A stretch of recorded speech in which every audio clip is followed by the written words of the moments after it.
Hello everyone and welcome back to Stressless Now let's talk about Orange Week. I would suggest that although you're keeping things the same for each colour, it might be a good idea to change the story just so you've got a bit of newness, because if you've done like the same story for the whole of Red Week, it might be a nice idea to do a different one, but it's up to you.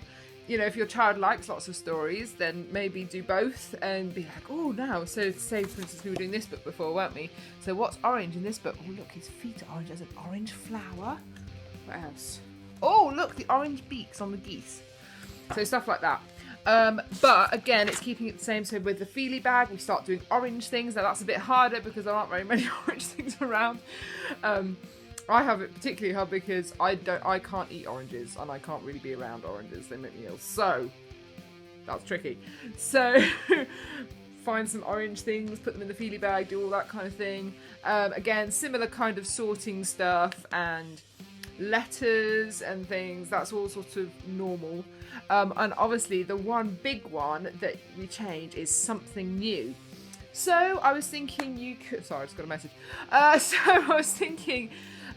you could, if you can have oranges, then obviously slice up some oranges, maybe put them in water and see how it like flavours the water, or maybe make orange ice lollies, like a little ice cube thing with a cocktail stick, like a lollipop stick, if it's hot.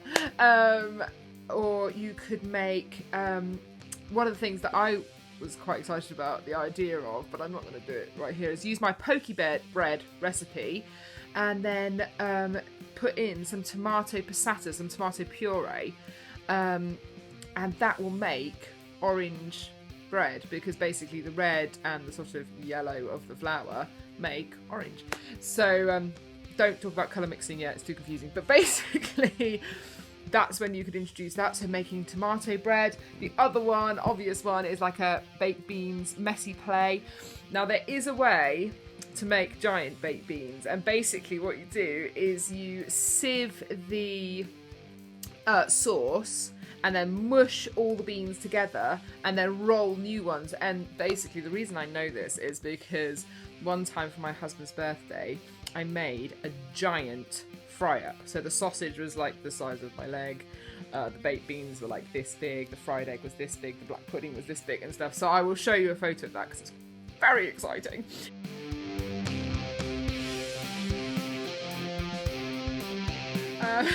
So making giant baked beans is quite fun.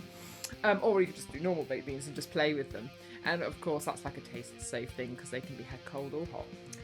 So there we go, orange stuff. Very exciting, once again.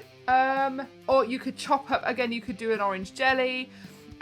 You could sort of do it from like the process of like putting it in the hot water and melting the gelatin and watching it like change to that sort of gelatinous, gloopy feeling. And then setting it and then eating it, of course, or playing with it or whatever.